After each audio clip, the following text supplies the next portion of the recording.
सलाम जुले। हमने रिसेंटली जो डीएसआरबी की पोस्ट एडवर्टीज़ की थी 83 नॉन गैजेटेड पोस्ट डिस्ट्रिक्ट कार्डर की, उसमें कुछ डाउट्स है और कुछ रिक्वेस्ट्स आई थी हमारे पास में, तो उसको हम कंसिडर कर रहे हैं। पहली रिक्वेस्ट थी फ़ीस की। तो बड़े सारे कमेंट्स और बड़े सारे लोग बोल रहे थे कि इतनी ज़्यादा फ़ीस क्यों रखी है।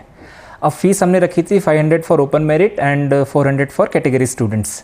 अब फ़ीस रखने का कारण ये होता है बिकॉज डीएसआरबी एक इंडिपेंडेंट बॉडी है, तो इसको अलग से कोई फंडिंग आती नहीं गवर्नमेंट को। फॉर एग्जांपल अगर हमें क्वेश्चन पेपर प्रिंट करने हैं, बाहर से ओएमआर शीट्स लानी है, या क्वेश्चन सेटर्स को पैसे देने हैं, इन्विजिलेटर्स को कुछ अंडररिम देना है, या फिर हमें मशीनरी इक्विपमेंट चाहिए उसको स्कैन करने के लिए, और बाकी सारी चीज़ें जो एंसिलरी होती है किसी भी एग्ज़ाम को लेने को लेके, तो उसके लिए अलग से कोई सेपरेट बजट नहीं आता है। तो जो फ़ीस हम कलेक्ट करते हैं स्टूडेंट से, कैंडिडेट से, वही फ़ीस हम इन सारी चीज़ों में यूटिलाइज़ करते हैं।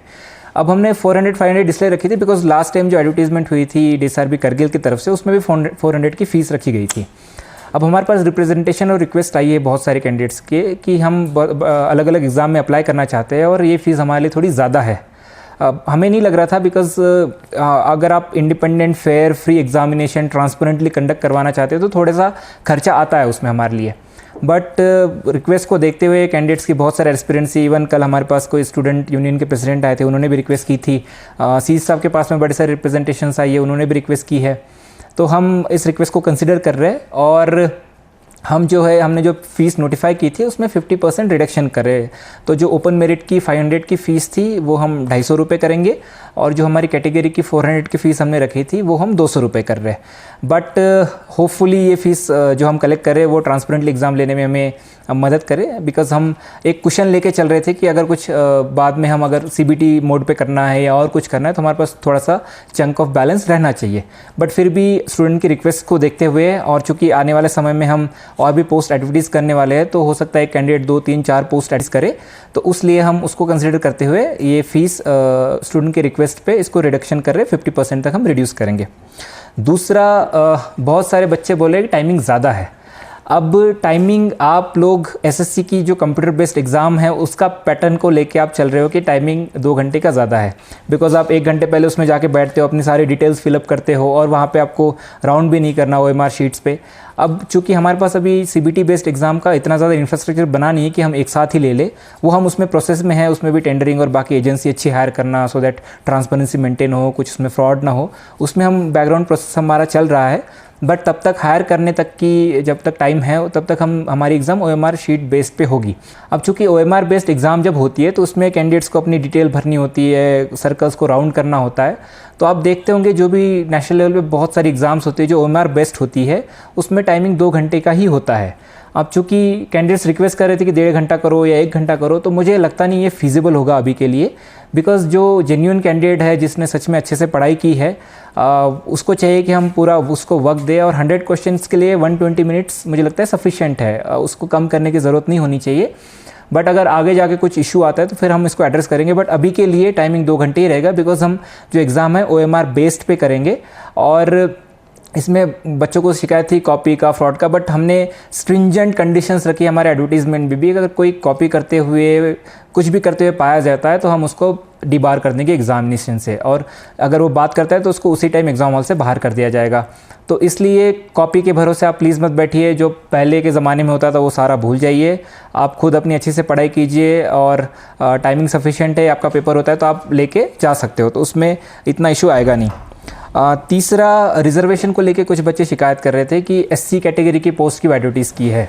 अब इसमें हम बताना चाहेंगे कि जैसे मैंने पहले ब्रीफिंग में भी कहा था कि हमें पोस्ट क्यों कैंसिल करनी पड़ी थी, बिकॉज यूटी बनने के बाद में हमारा जो रिजर्वेशन रूल्स है, रिजर्वेशन परसेंटेज है, वो चेंज हुए हैं। तो SO14 यूटी ऑफ लद्दाख ने इशू किया था, उसमें अलग अलग कैटेगरी के अलग अलग परसेंटेज दिए। तो आपने देखा होगा पहले एससी का 8% होता था JNK स्टेट में, बट अभी उसको 1% किया है, और जो ST का था उसको अराउंड 45% किया है। तो ये रिजर्वेशन के परसेंटेज चेंज हुए हैं। तो उसमें 1% अभी भी एससी कैटेगरी रखा हुआ है, बिकॉज वो नेशनल क्राइटेरिया है। सेकंड, जो रिजर्वेशन रोस्टर है उस हिसाब से हमारे पास वैकेंसी रेफर होती है, तो उसमें एससी की रेफर्ड थी, इसलिए हमें वो रखना पड़ा। उसके बाद कुछ बच्चे बोल रहे थे कि 10th के बाद बड़े सारे आर्ट्स चूज़ करते हैं यहाँ पे, तो मैथ्स को लेके उनको दिक्कत आ रही थी। बट मैं बताना चाहूँगा कि जो भी हमारे अरिथमेटिक बेस्ड क्वेश्चन होंगे, मैथ्स रिलेटेड क्वेश्चन होंगे, वो 10th तक के मैट्रिक तक के जो भी मैथ्स का सिलेबस होता है उस पर ही बेस्ड रहेंगे, उससे ऊपर वाला हम नहीं पूछेंगे। इवन बाकी एग्जाम में भी ऐसे ही होता है, 10th तक का ही मैथ्स पूछा जाता है, सो दैट सबको लेवल प्लेइंग एक फील्ड मिले। तो हमारे जो भी क्वेश्चन पेपर सेटिंग होगी उसमें भी 10th तक का ही क्वेश्चन पूछा जाएगा।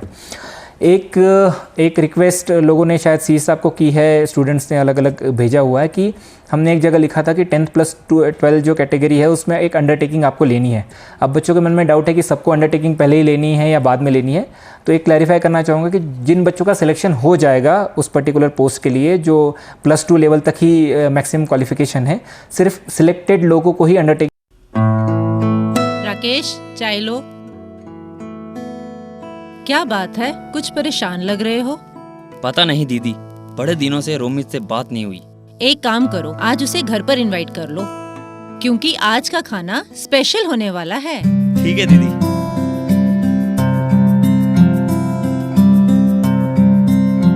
नमस्ते भाभी।